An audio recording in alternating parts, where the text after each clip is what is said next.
Welcome to True Crime Tragic. It all started when a beautiful young housewife went missing in Bel Air, California. Her husband, a wealthy surgeon, was the prime suspect, and as the lead investigator on the case, I found myself face to face with him in his mansion. As we sifted through clues in the lavish home, it became clear that everyone had secrets. But what did they have to hide? Did he know more than he was letting on? How could I tell if he was lying? What really happened to his wife? And is this the murder house? Today we are exploring the secrets of the Bel Air mansion where a housewife met her demise at the hands of her gardener. Make sure to hit that subscribe button so you never miss an exciting episode. The sprawling 6,349 square foot mansion was built in 1984 and sits high up in the mountains of Bel Air. The address has been hidden for the privacy of the owner. The house is nestled away down a long driveway lined with palm trees and manicured hedges, offering complete privacy from prying eyes.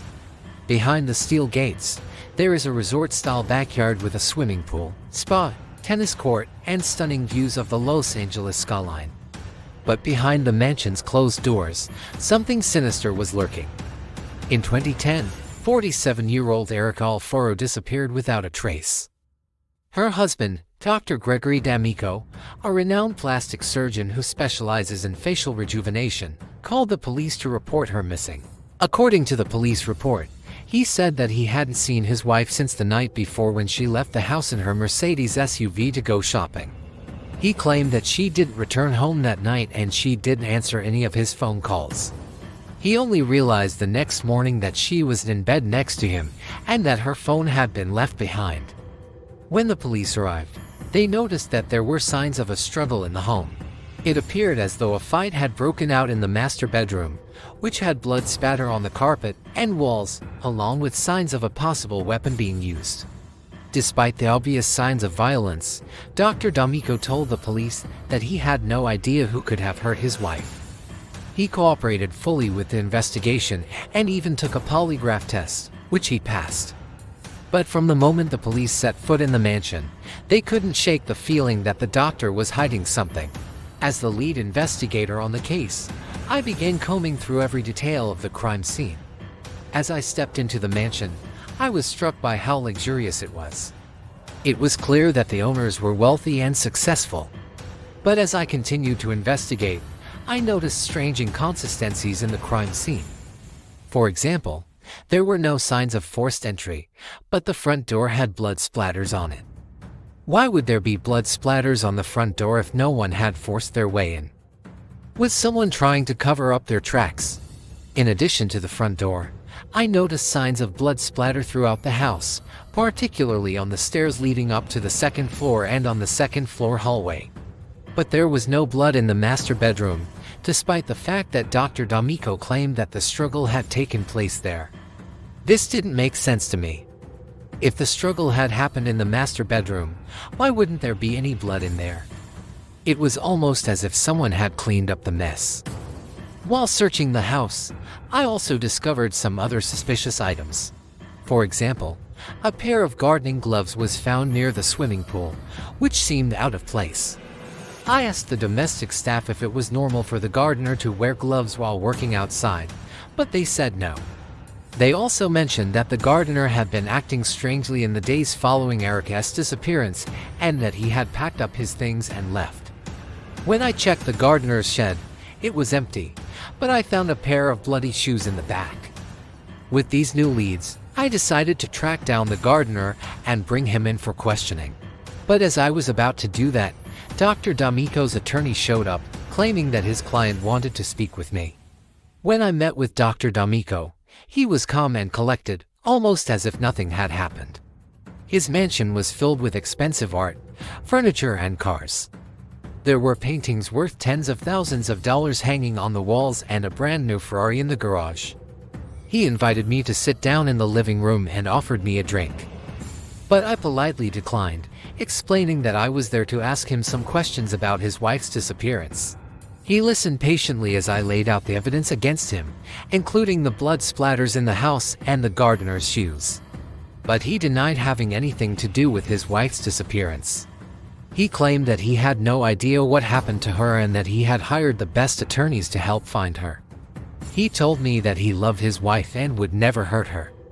He insisted that I look into his sister-in-law because she had something to do with his wife's disappearance. After the conversation, I still wasn't sure whether or not he was involved in his wife's disappearance, but I had to admit that he had a solid alibi. According to Dr. D'Amico, he was performing surgery at the time of his wife's disappearance. I checked with the hospital and confirmed that he had indeed performed surgery that day. But I couldn't help but wonder if someone could have helped him stage the crime scene and the blood splatters in order to frame him. As I continued to investigate, I learned that Dr. D'Amico and his wife had been having problems for some time. They had been fighting a lot lately over his alleged infidelity. She had even threatened to divorce him and take half of his fortune. But despite their rocky relationship, he claimed that he loved his wife and would never hurt her. With no new leads, I decided to pay another visit to the mansion. This time, I brought a forensic team with me. We dusted for fingerprints, lifted some fibers from the blood splatters, and collected some samples from the crime scene.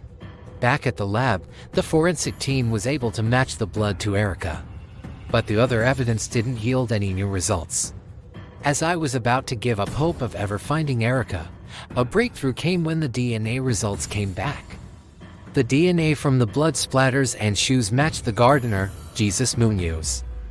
When I went to question him again, he confessed to killing Erica in a fit of rage after she attacked him with a pair of scissors during a heated argument. According to Jesus, he had worked for the family for several years and had a good relationship with both Dr. D'Amico and Erica. But recently, things had changed. Erica had become increasingly aggressive towards him, often yelling and screaming at him for no reason. On the day of the murder, Erica confronted him while he was working in the yard. She accused him of stealing from her and demanded that he prove his innocence. When he denied the accusations, she attacked him with a pair of scissors. He pushed her away from him and accidentally knocked her over. She hit her head on the concrete and died instantly. In a panic, he called Dr. D'Amico and told him that he had just killed Erica. D'Amico told him to stay on the phone and then hung up. Jesus then dragged Erica's body to the nearby hiking trail and buried it in a shallow grave. He returned home and waited for the police to arrive. When they questioned him, he denied knowing anything about her disappearance. When the news broke that the gardener had confessed to Erica's murder, the whole community was shocked. No one could believe that a seemingly normal person like Jesus could be capable of such a heinous crime. After confessing to the murder, Jesus was arrested and charged with first-degree murder. He pleaded guilty and was sentenced to 26 years to life in prison. Meanwhile, Dr. DeMarco was cleared of all suspicion and released. He went on to live a normal life, although the tragedy of losing his wife would forever be a part of his story. So what really happened in this case? Was Jesus truly a cold-blooded killer, or was he pushed over the edge by Erica's constant abuse? What kind of person was Erica to treat a hard-working gardener so badly? And what led to her downfall? If you enjoyed this video, make sure to check out the next one on the screen. Thanks for watching and we'll see you next time.